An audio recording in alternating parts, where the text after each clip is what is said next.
Good evening and welcome to Going for Two. This is the only YouTube podcast in human recorded history to feature a male and female host drinking our way through the important topics of the day, as long as they touch the football world, and not in that way.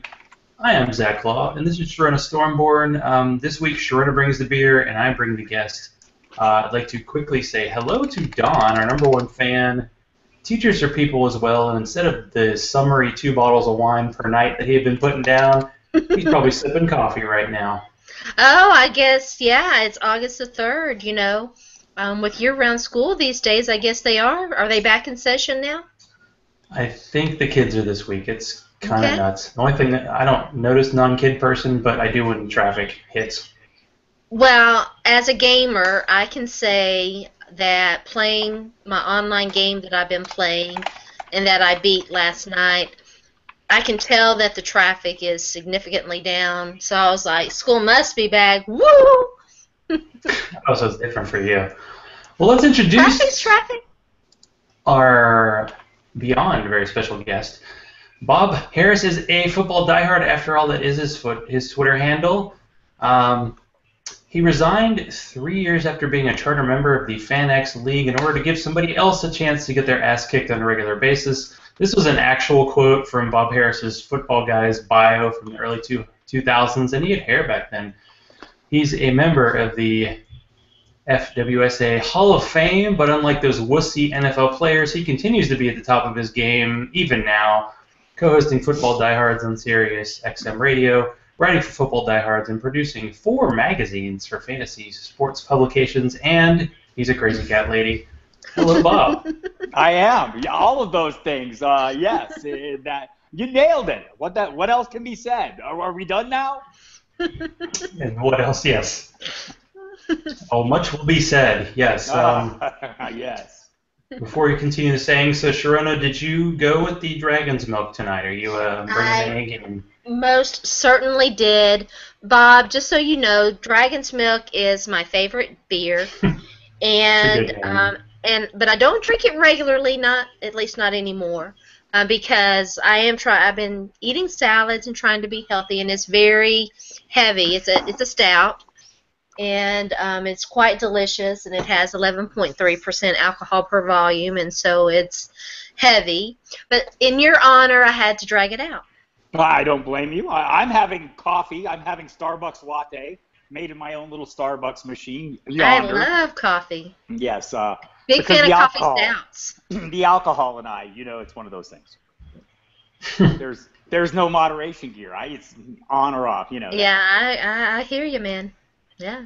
And we're coming live from the Bob Harris Command Center, too. So it's all happening. It's TVs. It's a drum set, I think's in there. Okay. Probably a few cats happening. We'll pop in that during the show. But before we get started, T-shirt contest time. Bob, I want you... I had to go with Batman because I couldn't find any. I think I just moved not too long ago, and I couldn't find any of my rock and roll T-shirts. I did have one concert T-shirt, my latest concert. It was a Maroon 5, and I knew I was going to get my ass kicked. Yes. It's funny because I could have gone, but I have a new Batman T-shirt. I'm glad I did. Everyone would have thought we got together and coordinated first. I went with the Avenged Sevenfold, Love It or Die. Oh, yeah. I love it. On your head. You're welcome. So, yes, that worked well. You win. I graciously concede, and you win. I loved your Led Zeppelin.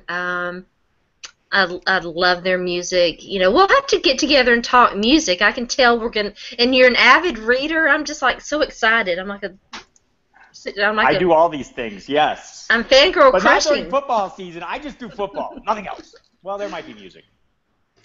He's a many layered man. Yeah, because the last time we quote-unquote spoke was in 2013 when I interviewed you for the Ask Your Fantasy Football Expert series.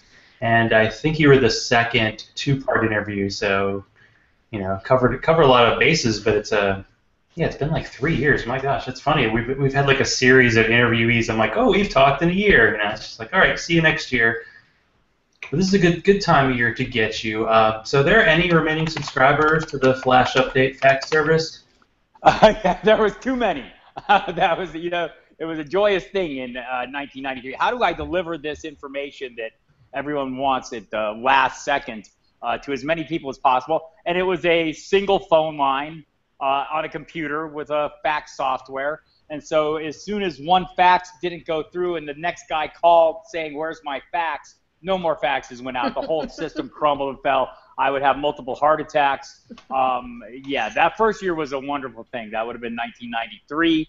And it was the thing that was really cool about that was the information we got, considering it was 1993. I mean, it was Roto World then. I mean, we were getting this guy practice, ran straight line, no cutting. I mean, we had all the pertinent information. I got to my buddy Steve Cohen, who you might now know as the boss of the NFL thing at SiriusXM NFL Radio. And he worked as a producer at WFAN Radio at the time, and he would call me, and 3 times a day we'd update that thing and send it out, and 3 times a day I would have a heart attack and cry like a small child as the technology crumbled. And then it was like next year that I ran across this thing called fax broadcasting. One fax, and it goes to thousands.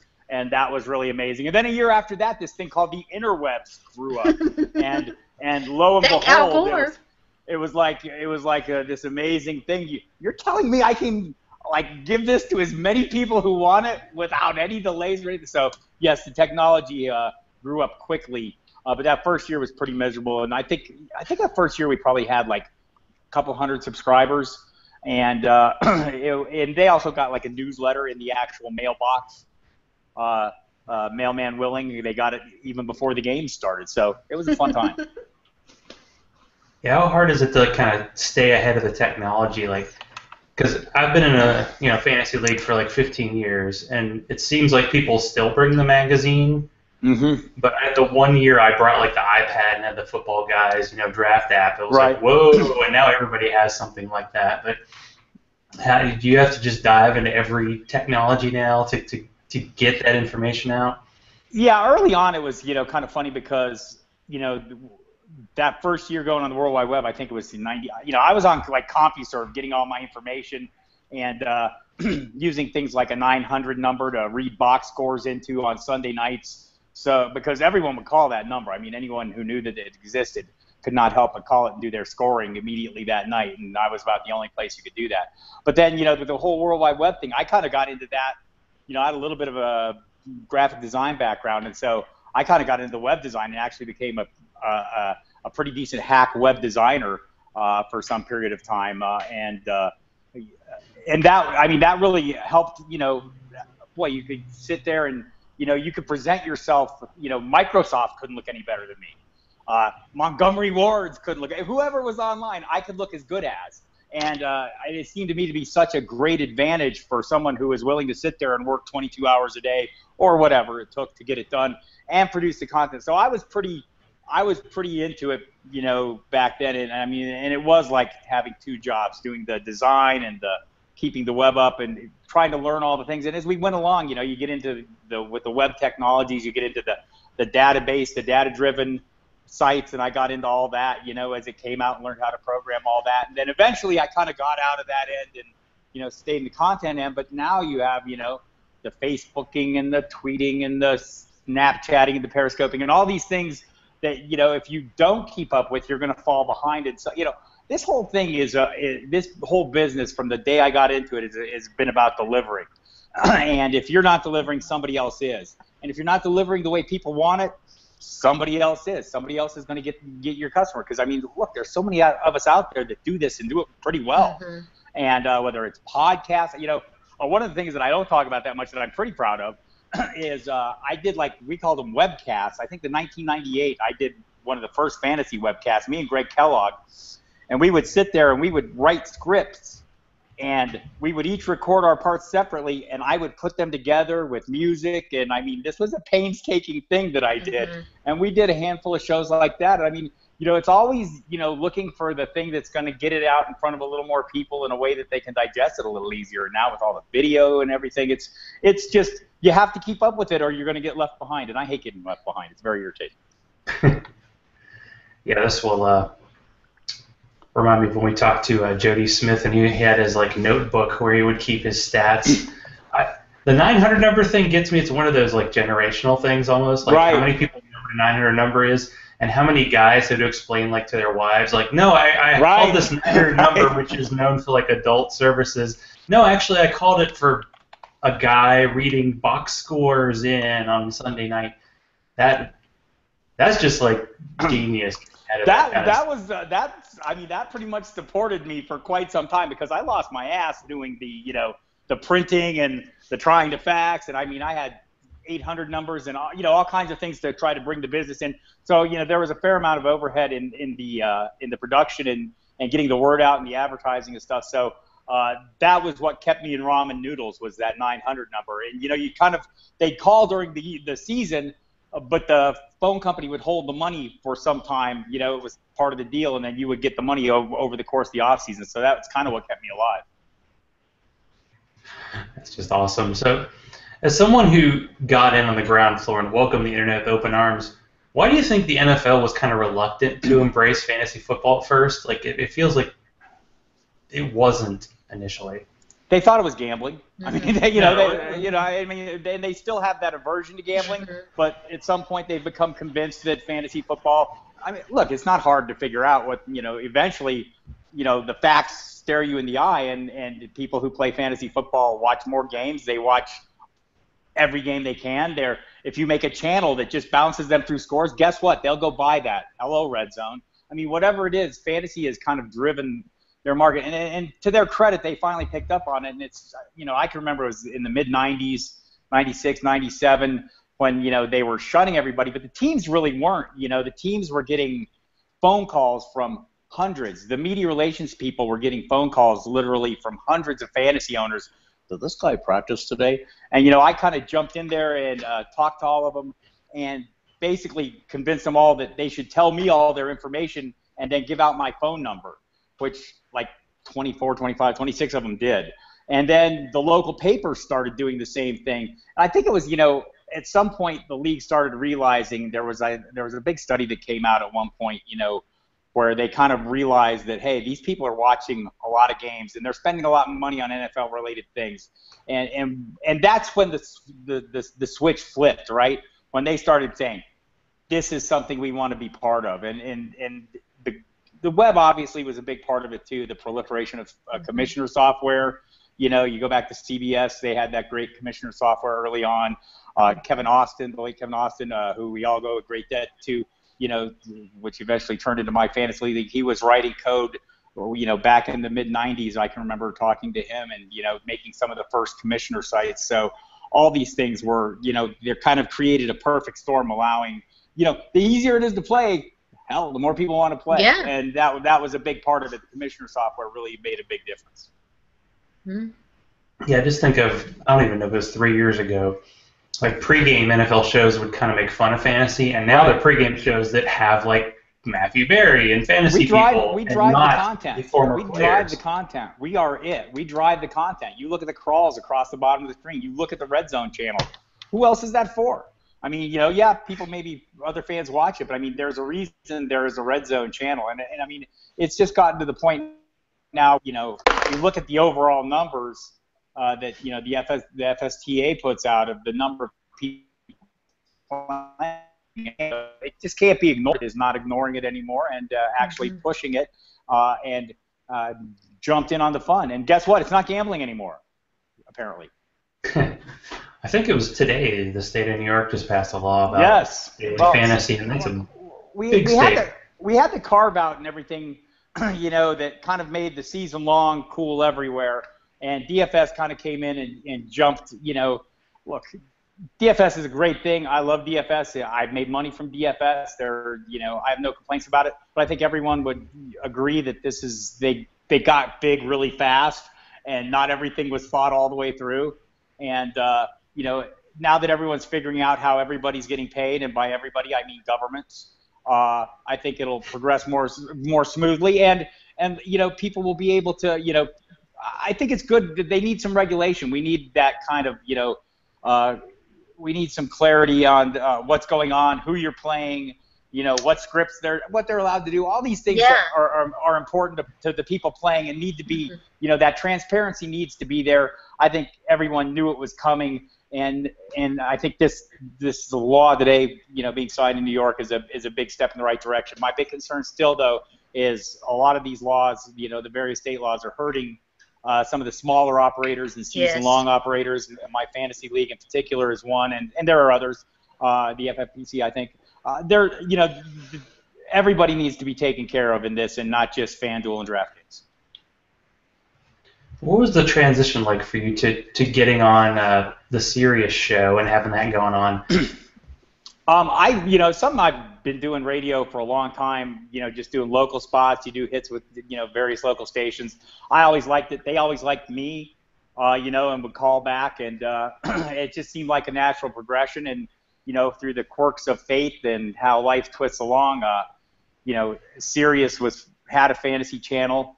And as they were growing, they wanted to get a player to do a show, and Maurice Jones-Drew was the guy they looked for. And as they were scouting for hosts in the Jacksonville area, my current co-host on Sirius, Mike Dempsey, was someone they ran across. Well, as they were listening to his archives, I did a weekly show with him, an hour a week, and they started listening to those. Well, the guy who was listening to those was the same Steve Cohen I mentioned earlier, who is now the honcho of Sirius. Harris, hey, I heard you doing this thing with this guy.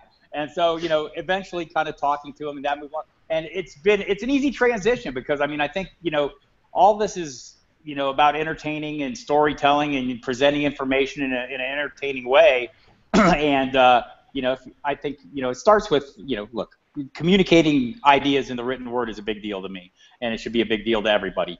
But, if you can do that, you can carry it over to this. You can sit here and, communicating your ideas is key, and if you can do it written and verbally, whatever it is, as long as you're a little bit entertaining and you can stand out a little bit, I think that's a very helpful thing. So I was fortunate to run into some opportunities and to be able to take advantage of them. Yeah, as we're setting up for the show, you're talking about how you only did like an hour show, and that wasn't enough, and you needed 2 hours a day. And this is someone who might be into this, and it's not just a day job. Of course, it's not a day job because it's 24/7 right now. It really is, but it's funny because it all kind of fits in together. I sit here and get up and I haul ass to cover the news during the day. You're putting out updates really fast, like just this, I heard this, and I'm cranking out the content. And then I do the show at 6 p.m. Eastern. I stop and I talk about it, and I talk to players. I listen to their questions and we talk it through, and kind of solidify the thoughts that you make during the day as you're processing the news. And then after the show, you sit down and you write more in-depth articles because you've been sitting there talking about the issues for a couple hours, and what's on people's minds, and the kind of questions they're asking. So it kind of helps you write as well after you're done talking about it, and it kind of all just kind of fits in together. It's becomes one piece kind of. And I think you were kind of 365 in the NFL before it was cool, right? Yeah, definitely. Look, there has not been an off season for a long time, and I think the thing that's different now is all the stuff that I used to know that nobody else knew.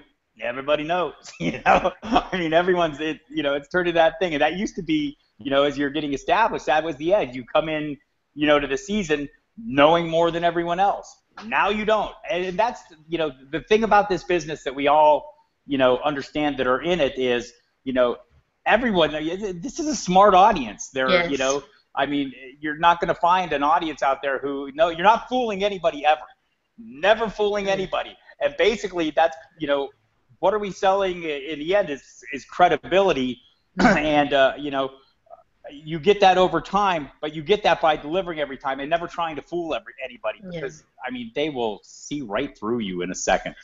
Yeah, I thought that was I watched and listened to your conversation with Matt Harmon, which was fantastic, and Matt's a great guy.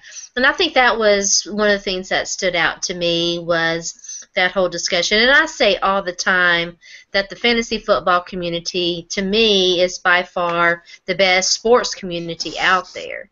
It is full of smart people who who do the work. They do their work, and they're very informed, and and it's fun to have conversations with them. And they keep getting smarter, I mean, or not smarter, but I mean the advances keep coming. And you look at I mean, I can remember back, and I talked about this with Matt too. There's we all got together in the news groups back in the days. That was the Twitter before there was Twitter, right? Everyone was on there, and we would all argue and share ideas and flame each other, and just do all the same things we do on Twitter. It just evolves as you go along. But I mean, I can think back then the guys that were coming up with kind of cutting edge strategies and things like that. I remember meeting Joe Bryant from Football Guys, and he has this value-based strategy. Oh, really? And it was kind of something you kind of did naturally, but then here he has it down in a formula. How oh yeah, it all makes sense. And now you come up and you see guys like Frank DuPont and what they're doing at RotoViz, and all these people who keep pushing the envelope. JJ Zachariason and Number Fire. I mean, just amazing stuff that's being done, and there's just no shortage of. I mean, more people are jumping in. And really smart people, and it just if you don't stay on your toes, you are getting left behind. And I mean, look, I've seen a lot of people left behind in the last 20 plus years, but it's no easier to hold on, that's for sure. So what's it like? I read your recent article on football diehards about going to I forget which one it was, which one of the DFS sites. It was like their national championship. FanDuel yes. Championships. What was it like going to that as opposed to like going to a Super Bowl and following a guy who made a Roman Edmonds? Well, you tell the Roman Edmonds story. It's a great. I actually talked to him a long time yesterday. He's doing a book right now. He lives like 20 minutes from me too. He lives in Marietta, Georgia. It's very close. Yeah, really a great guy too. But it was funny because the thing that stood out to me, and I have covered the FanDuel Championship live the last couple of years. In fact, I think it was the MC 2 years ago, passing out the check, which was a ton of fun.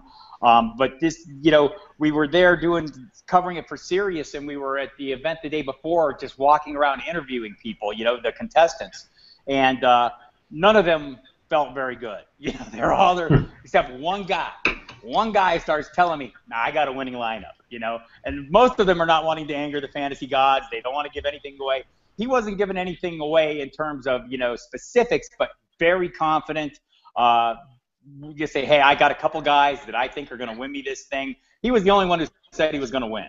I mean, nobody else, and that was Roman. So just as I talked to him that day, I just, I kept thinking, wow, this guy has a lot of confidence, what a great thing. And so as we started doing the show the next day and the contest started, I kind of made a point of looking for him and just kind of watched him throughout the day. And, you hit this point where, oh, damn, he might win. Oh, damn, he won. He called his own number. He called his own number, and just, I just thought it was great how he talked about, not listening to the naysayers, not listening to the other voices, but sticking with his own take. The courage of his convictions is the first question I asked him after win. How good does it feel to win like this, knowing you stood by your own guns and you told everyone who was that, because everyone can win $3 million, right? The only thing keeping them from it was some small quirk of fate. So Roman actually did it, and he's a really, really cool guy, and was very impressed with the way he set up his lineup too. I mean, it was a very well thought out lineup, and by golly, in the end, he won him $3 million, which is the most anyone's won in a single contest. That is one of my fantasy football tenets. I have 5 of them, and that is one of them is that you listen to your gut. I mean, I solicit opinions, and I listen to other people, but in the end, it's your roster, and right. And you better have faith in your roster, and if you've got a feel about a guy, you could be as right as anybody, and so some of the biggest mistakes that I've made have been, in the larger scheme of things, not terribly big mistakes in terms of fantasy football, but have been, listening to someone say, oh, what are you doing? You don't want to go with that guy. Go with this other guy. You go with that other guy when, you would have been right all along. And so. Right. Yeah. We make a big point of telling everyone, as we do the show, Mike Dempsey, my co-host, and I mean, yeah, we have opinions. We think we know all the right answers. This just in, we don't. And sometimes the right answer. And, always listen to yourself. I think you're trying to as you're taking calls, you're trying to talk to a wider audience. And, people ask a specific question about their lineup, and we're trying to talk to as many people as we can, answering that question. And so across a lot of different platforms too, right? Right, because exactly. There's so many different leagues. Right, and you want to stress to the person, though, that, hey, this is your team. I mean, you're the one who's going to kick yourself in the ass on Monday when you lost by a half point or whatever. So, I'm not going to be standing there with you. You can call me back and bitch at me, but you're the one that's got to live with it. And so keep that in mind when you're taking anyone's advice. Yeah. Yeah, it's true. This weekend I went up to Nashville and I showed my dad his fantasy football trophy because he joined my local league and he won last year. And who were his two key players? Blake Bortles and Tim Hightower in the championship game. Right. I've been, just thinking a lot about the running backs, and there's a lot of talk right now about zero running back this year and people using it, which I think is a great thing because, you think back to recent years, who's won you titles? Was it Noshawn Marino? Was it C.J. Anderson? Was it Justin Forsett? Was it Tim Hightower? Was it Zach Stacy? I mean, guys that came out of nowhere are the guys that won you championships, and I think that's look, anyone who sits here and says they can predict this is crazy, but you can predict that it's going to happen, and and grind on your waiver wire accordingly and make those moves. And I think one of the things about zero RB, that kind of forces you to do that is, hey, look, you've got to grind. You set yourself up for it. You're drafting guys that are kind of hit or miss anyway, because you're drafting later. I think because of that, you're more willing to make moves in season. Whereas if you plant your flag in that first round running back or whatever, you're reluctant to let it go. You don't want to make that change. You want to keep, I'm staying with my stud because damn it, I drafted him and I know he's going to be good. And it's week 8 and you're going, I know he's going to be good, and you won't let go of it. Whereas if you drafted a guy in the 6th round, heck with him, I'll go grab this guy. And I think that's one of the advantages. Yeah, and that's another one of my tenets. And I was so bad about this because I was just like that. This guy's a stud. I'm going to hang on to him. He's going to get it together next week. I'm so aggressive now on the waiver wire. It's just not even funny. I mean, you have to be.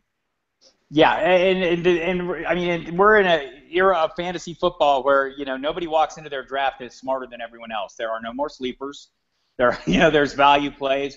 You have to sit there and work it hard and maybe reach for guys in your draft that you think that you have a hunch. I mean, you sit there and you look at the ADP. I haven't been in a single draft this year where anyone makes it to their ADP because everyone knows in the room. Well, you're in the industry drafts. Everyone wants to be the smartest person in the room, first of all. And so they're willing to take those risks on people that they believe in. And, if they come out big, they're going to tout it. And if it never happens, I just shut up about it and never say a damn thing. So, like everyone else, look, hey, season's not over till it's over. But that's the thing. I talk to Sigma Bloom a lot. And we talk about planting your flag on a guy. You want that guy to do good, but when he's not doing good, 6 weeks, 8 weeks into the season, you have to realize he's not doing good, and I think that is one of the hardest things to do. Yeah, it's almost like you want an NFL team to do that. Like once they've drafted the players, forget what round. It's like get the guy who's the best player and do it. And I recall as a guy who kept Trent Richardson after his rookie year. I had to, every week I'm like, I need to cut this guy. Like, not just bench him. I have to cut him. And you just you have to stare reality in your face, and you have to know you're going to make bad calls. Everybody makes bad calls. I think I'm enjoying the fantasy football community because people are actually posting their bad calls like years later.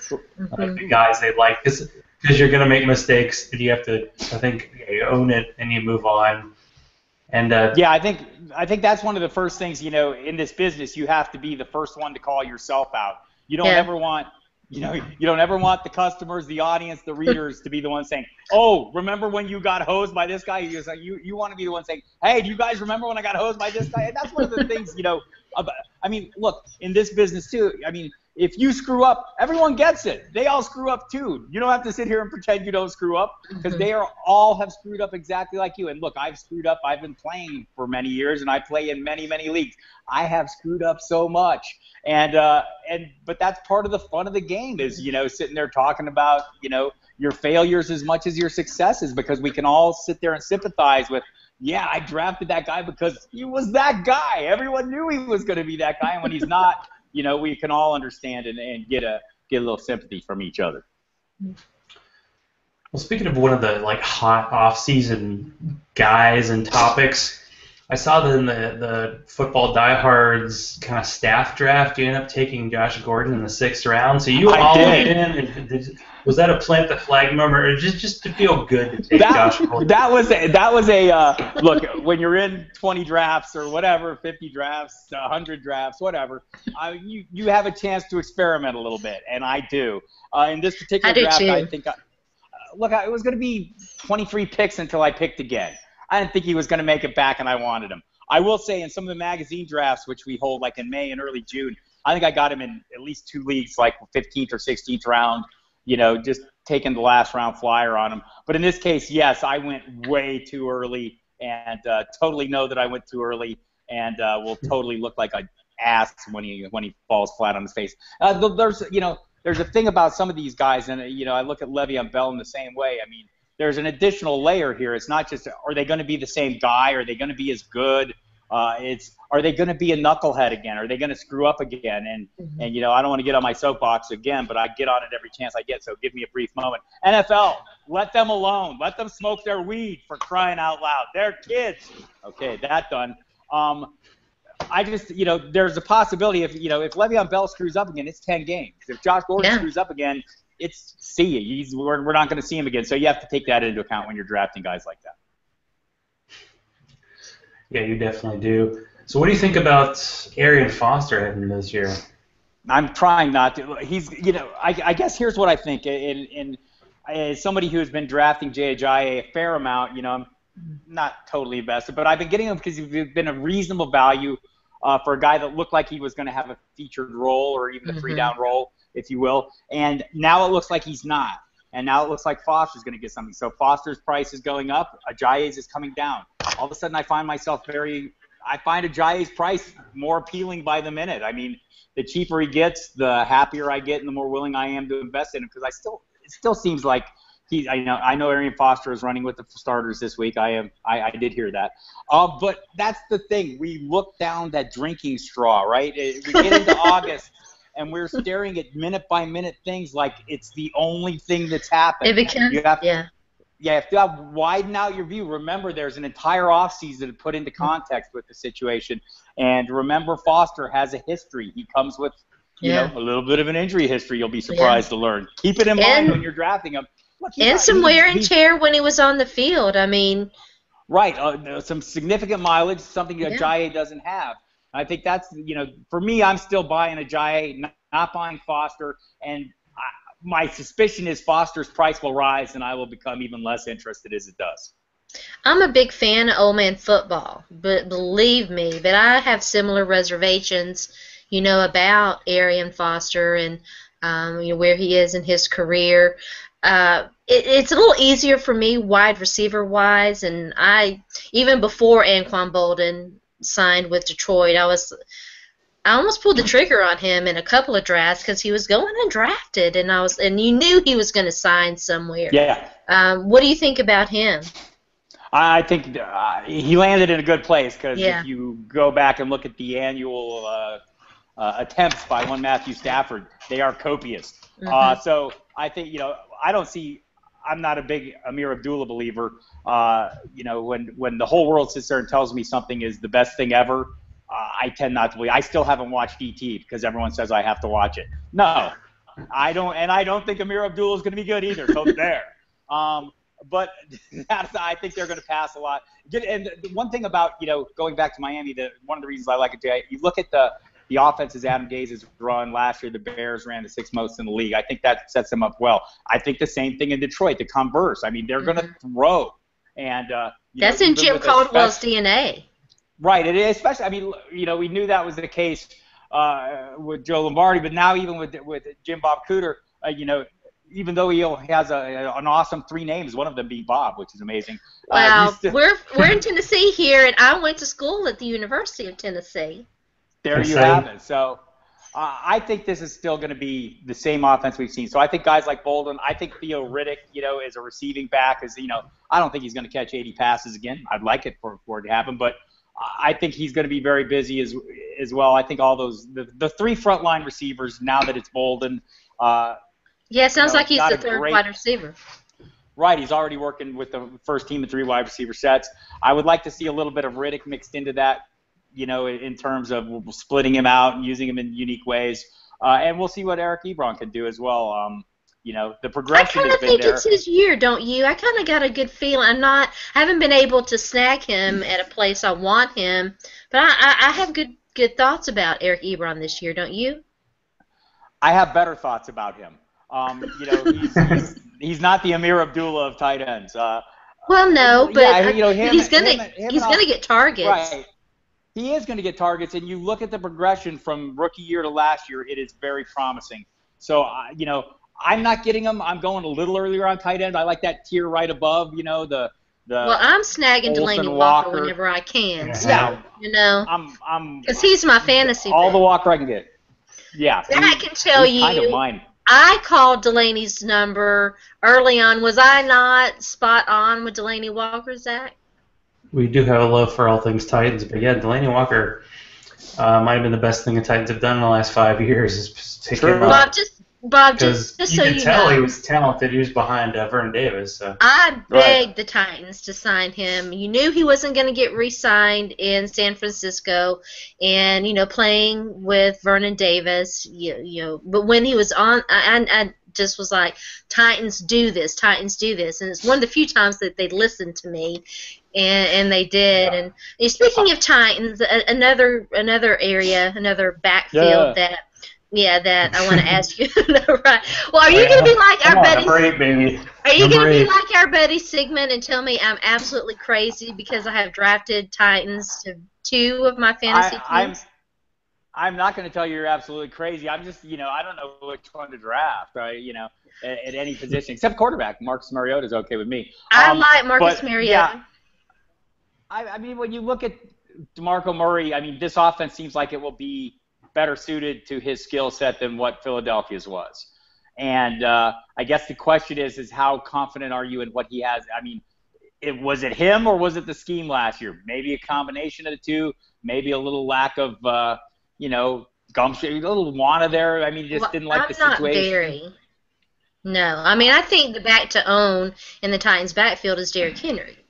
And I don't know that that's. I mean, I know you do, and I don't know that I do. I don't. Well, you're fine. I mean, please disagree with me. I don't care. Sigmund Bloom disagrees with me, and he would tell me I'm crazy because I have drafted Derrick Henry and Delanie, who we talked about, and I took Rashard Matthews. I like Matthews. Matthews is one of the guys I've been drafting a lot because the price is right, and look what he did last year. So, yeah, exactly. And then some late flyers on Tajay Sharp because Yeah, we've heard good things about him. I think right now I'm in a dynasty league, and I think I'm about to get Kendall Wright on my roster. The startup dynasty, I may end up with Kendall Wright because it's about that time.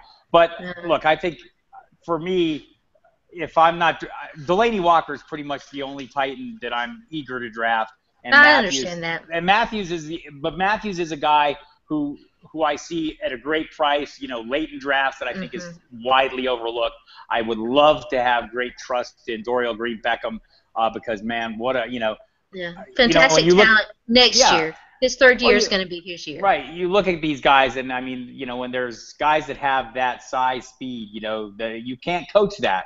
They get out of bed with that, and they can be physically dominating players. But you're right, I just don't think he's there yet. I would take Dorial Beckham Green in a dynasty over Kendall Wright because I just think Kendall Wright's soft. I agree. Think, and I think that missing the off the field stuff really hurt Dorial Beckham Green, missing that year of football, and he was going to be behind the curve. But I think his third year, if all goes according to plan, you're going to see him really he could be special if he's got his head on straight. But the Titans is not who I was really going to ask you about. I was going to ask you what you thought about the backfield in Arizona. Is Chris Johnson going to be part of a committee, or is it David Johnson all the way?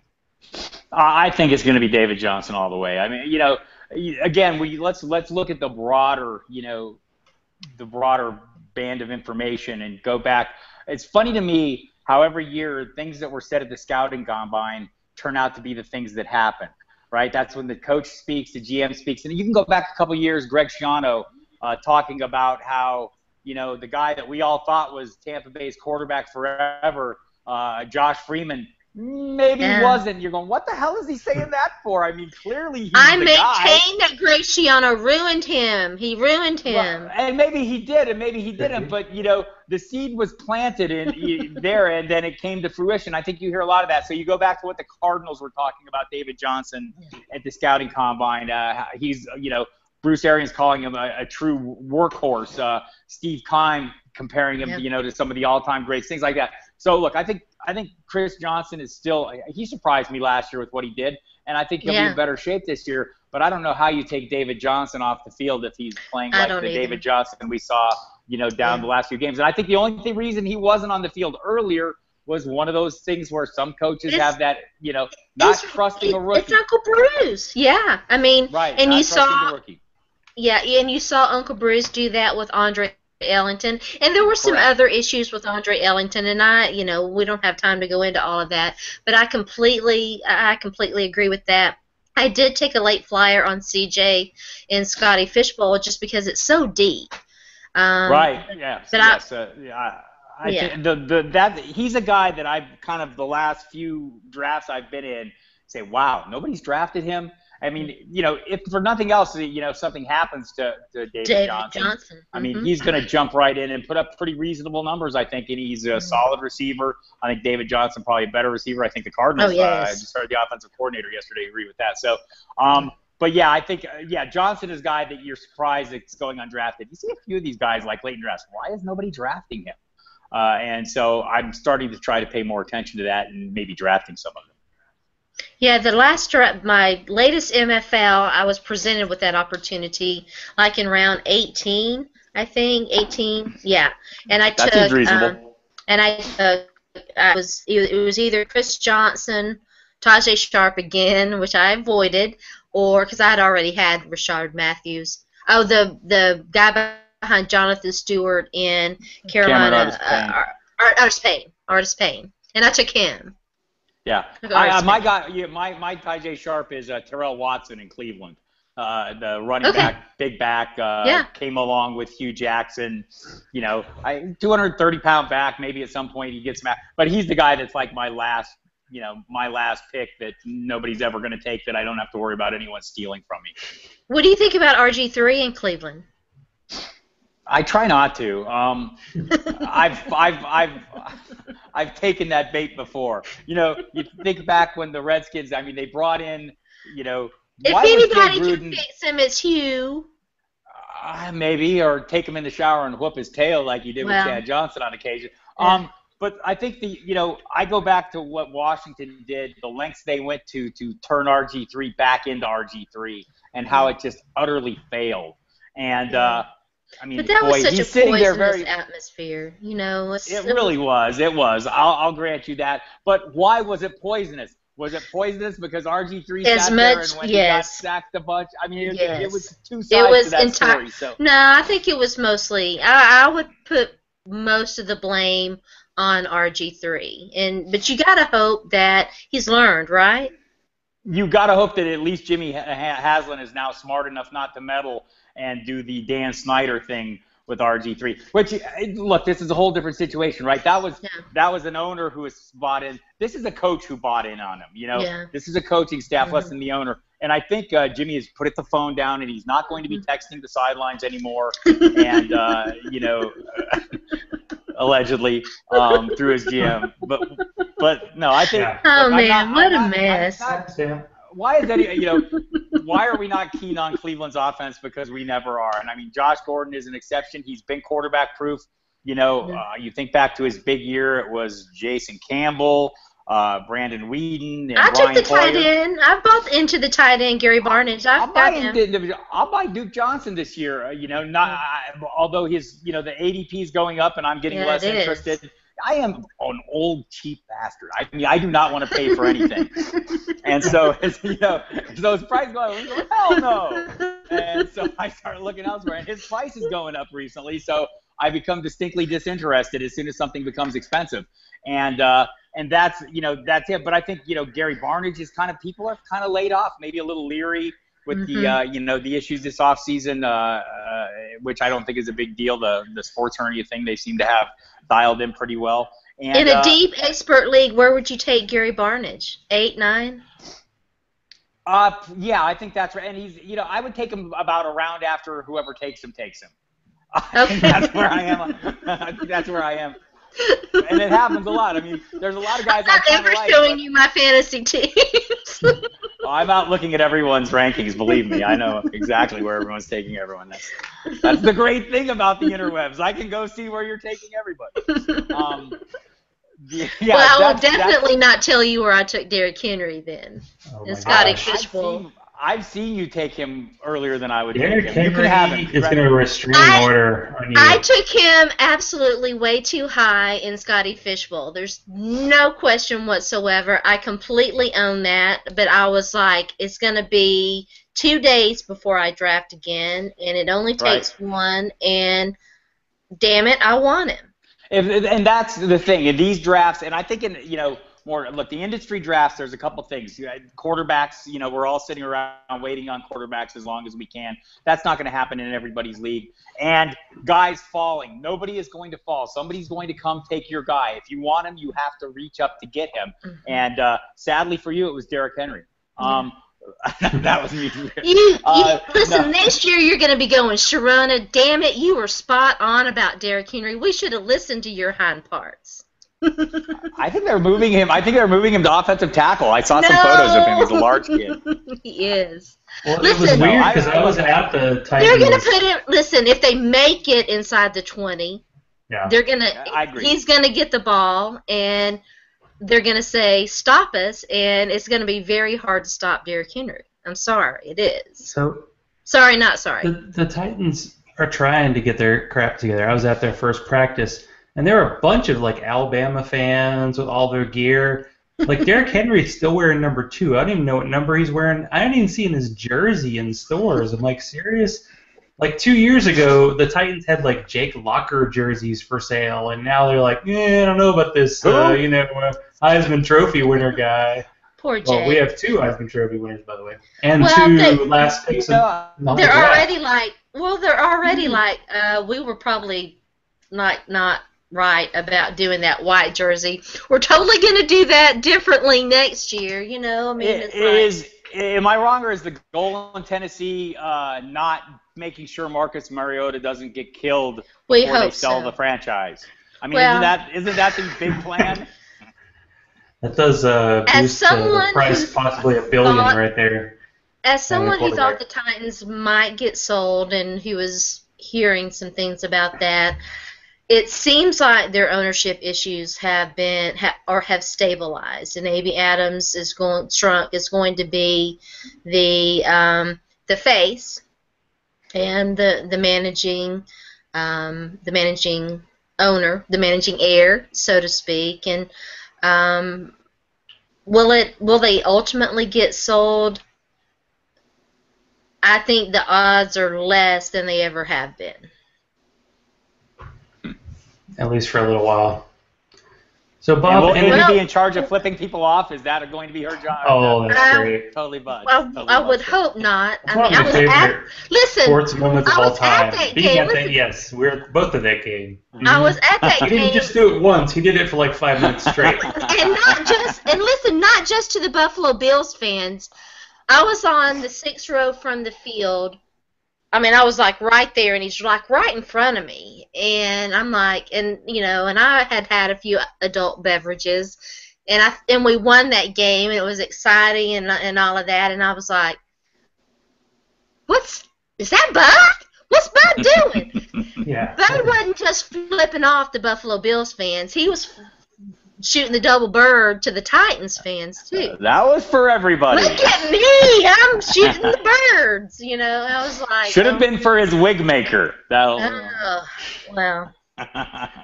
Good old Bud. Exactly.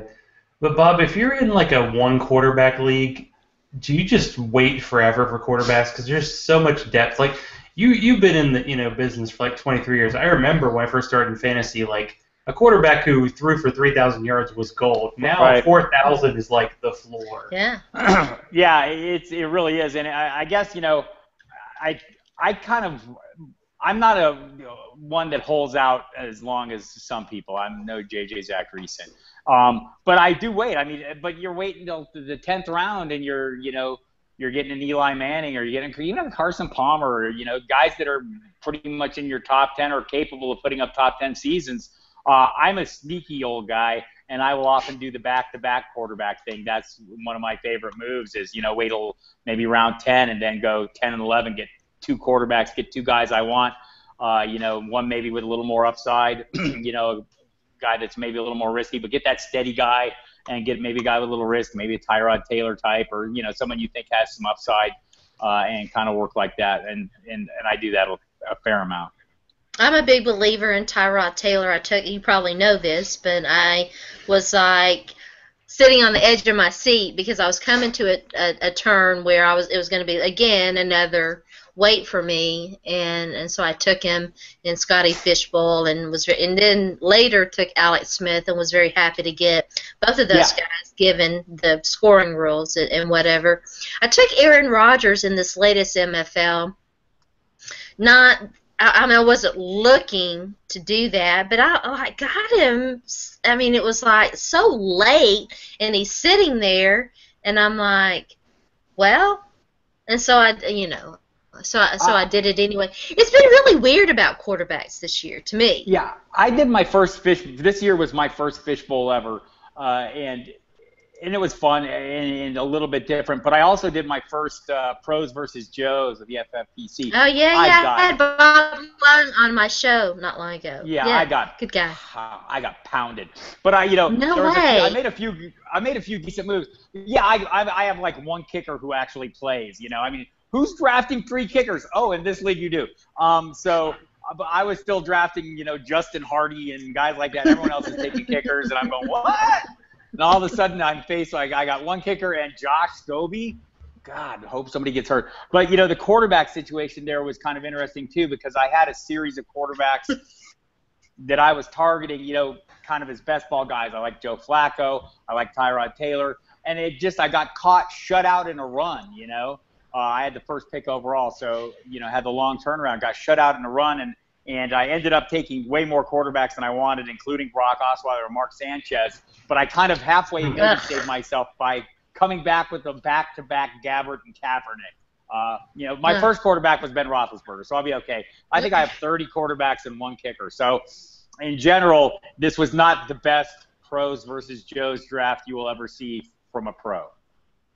I might be more Joe-ish than pro-ish.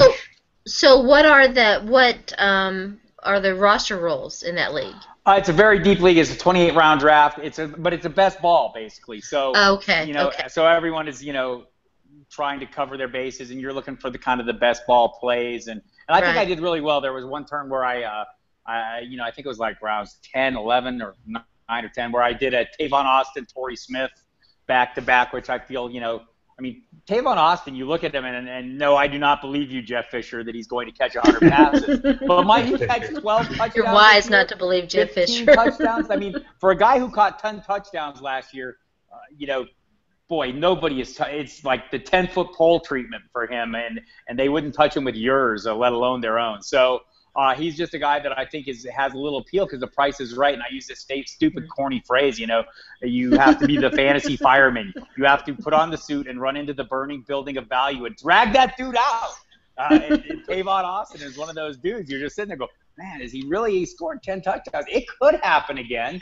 And same with Torrey Smith, a guy that, if they get any kind of offense going there at all with Chip Kelly, he can maybe have a little, I've talked to people who think he could be a top 20 guy. I'm not one of them, but I'm hoping. Yeah. So I'm wondering how you felt about that Chip Kelly offense, because as a Missouri grad, it's kind of odd to see Blaine Gabbert still in the league. Right. But I've taken him a couple times, especially in those two quarterback flex type leagues. But Scott Chandler. Is there any quote unquote value there? I know value in like sleeper don't mean anything to you anymore, but maybe I think value offense does. It's going to be behind a lot. Sleeper doesn't mean anything, but value does. And I think for me, Carlos Hyde looks like a value where he's going right now as a guy just based on anticipated volume if he could stay healthy. And I did draft him in the pros versus Joes, and I think he is also a great, best ball play. And I hope he has 12 week ones from last year this year, that huge game. But he looks like he could be that guy. I think he's a good fit for the offense. I think having an athletic quarterback is something that Kelly didn't benefit from so much in Philadelphia. I think it hinders his offense when he doesn't have that athletic quarterback. So I'm hopeful, but hope is cheap. I indulge myself. It's and I think that's why you go with a Hyde. I think the price is right. I think you go with a Torrey Smith. Again, the price is right. Not as eager to go with the quarterbacks because really don't know who it's going to be.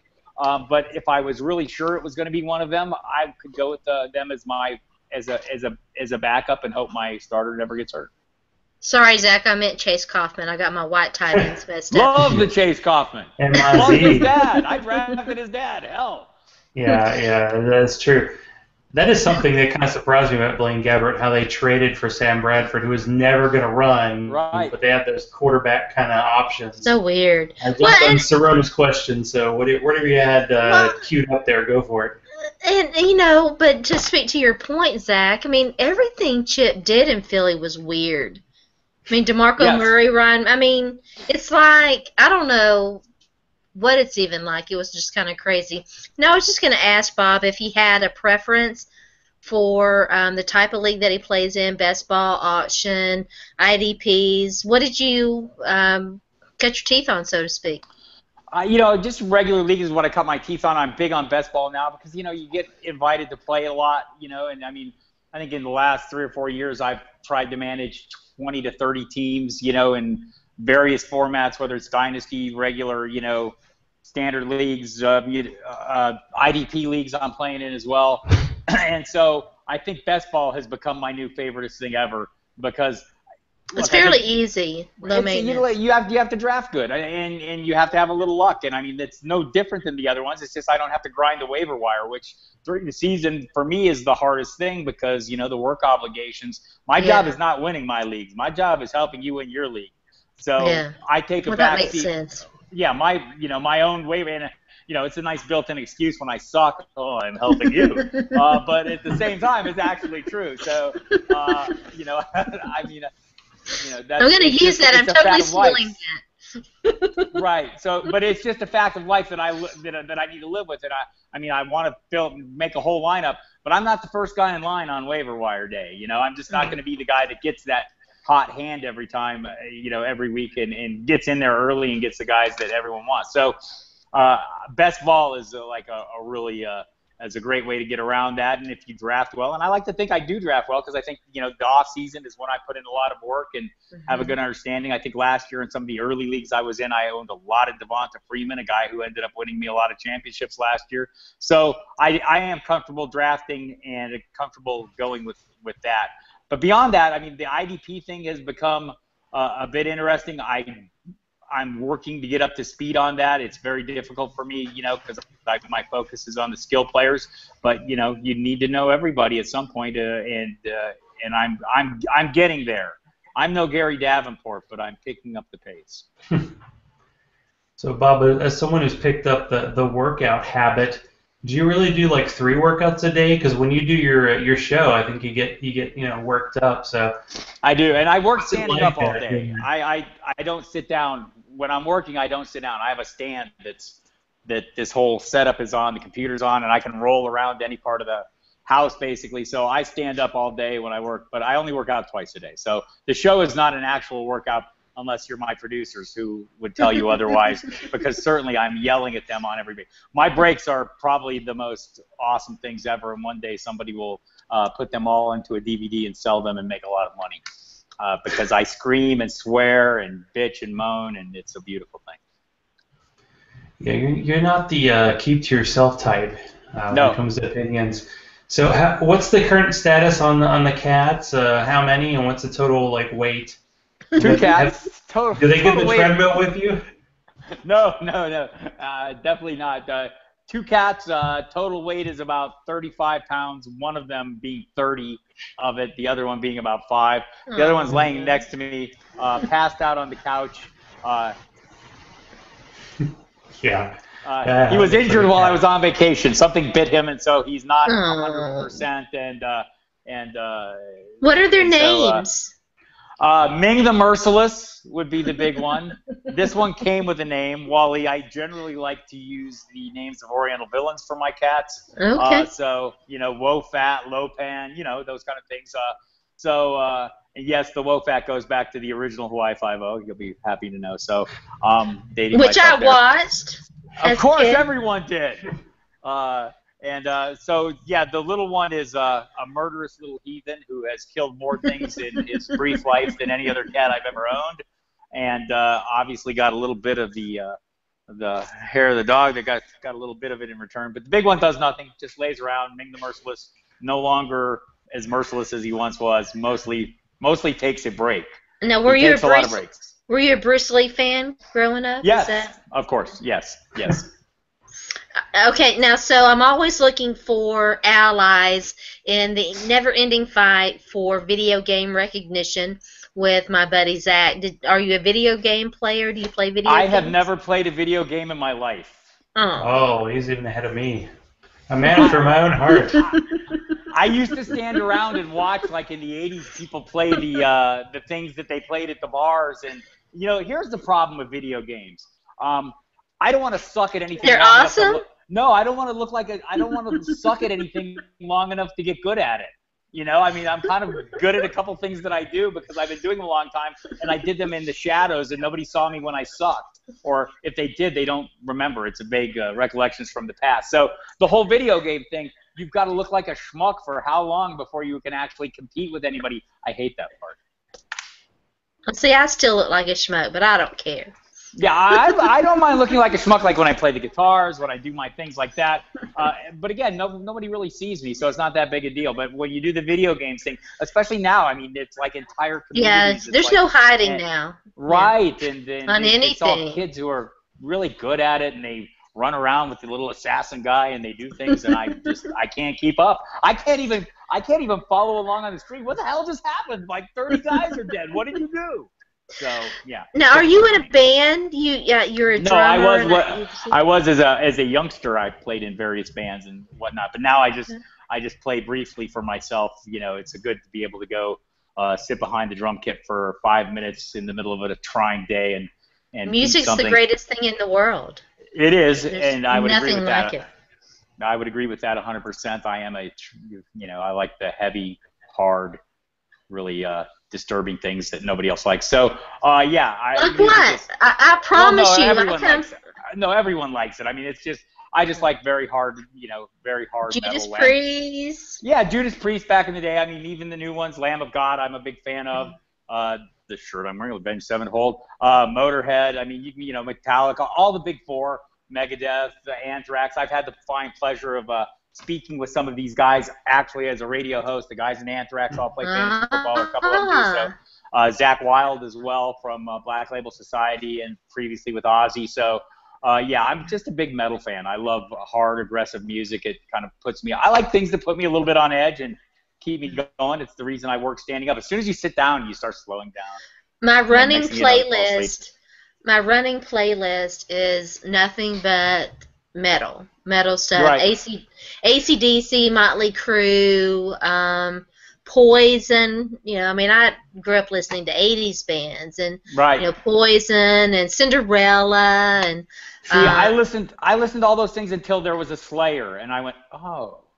But we don't count them, You have to count them. The thrash came along, and it was all over for me. I went totally into that, and I remained there. And I like I like a lot of things. I can listen to just about any music. My favorite band is probably Tool, which is a little more intellectual and less, less intense in terms of the Now, were you thrashing. pro Creed or anti Creed? Is that a real question? This is an important question. I don't even. Is there a pro Creed argument? I love Creed. We might have something here. Listen, An okay. entire podcast about Creed. It should be like 2 minutes long. You can go ahead Look, and you can go ahead and judge me, Bob. I like Nickelback. I like Creed. I like Coldplay. I like Soul Asylum. Oh, the Derrick Henry takes are starting to make sense. Sorry. And I'm kind of a fan of Broadway show tunes too. So we all have a dark side.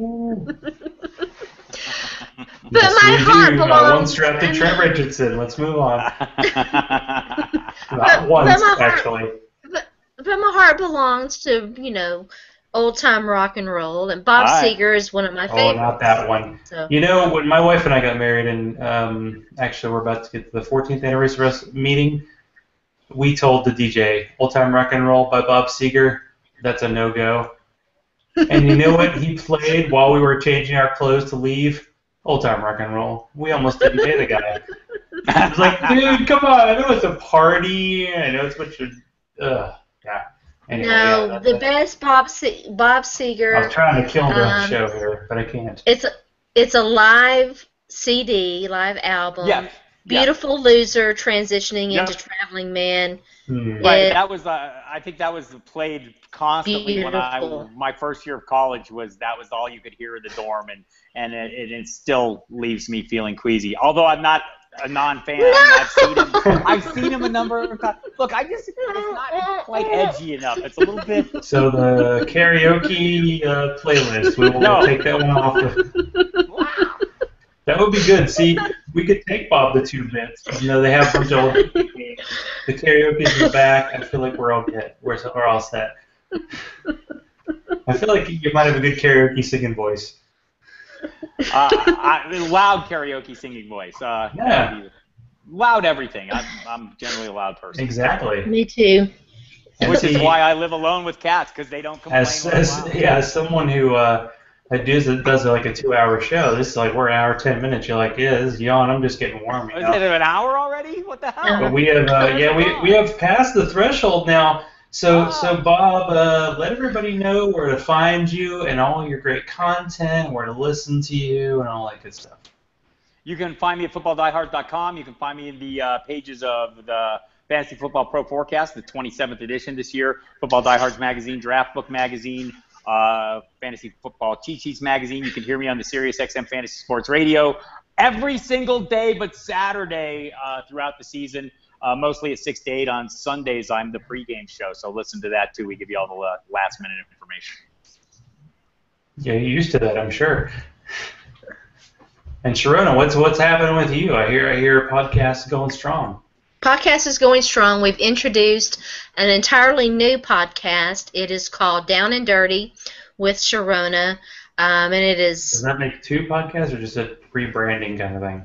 It's 2. Because the main Back Talk with Sharona does include guest segments, and we have people from the industry come on and talk about fantasy football, and it's so much fun to interact with this community. I can't even we don't have enough time for me to talk about how much fun that is. But the new podcast is it's just me touching upon 3 or 4 of the big stories, the flaming topics, and because the election is so big, and I don't want to make Back Talk entirely political, so I talk about things like that. So it will air tomorrow.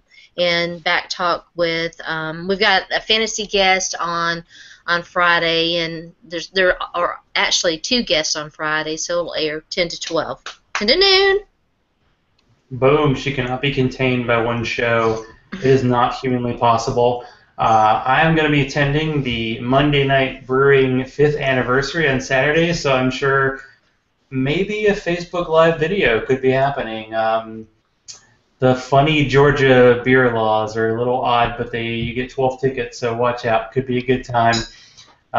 Zach Law on Twitter. I hope to be posting my King of the Hill results shortly. If not, I'm just going to do my little Facebook videos for now. But thank you so much, Bob, for being on the show. It's a long time coming. You definitely got the skills to play the Bills, and next time maybe we can throw in a little country heat and a drum solo. Yeah. Hell Hey, yeah. Bob. You're doing the country heat. Crop top country heat. Bob, do you have an NFL team that you follow? I meant to ask. No, I hate them all equally. Okay, good. See? So it's beautiful. We should feel that way. So cat people, the world unite Yes. in a lovely show. And as we like to hang out, it's thanks for everybody for being on the show. And kiss my grits.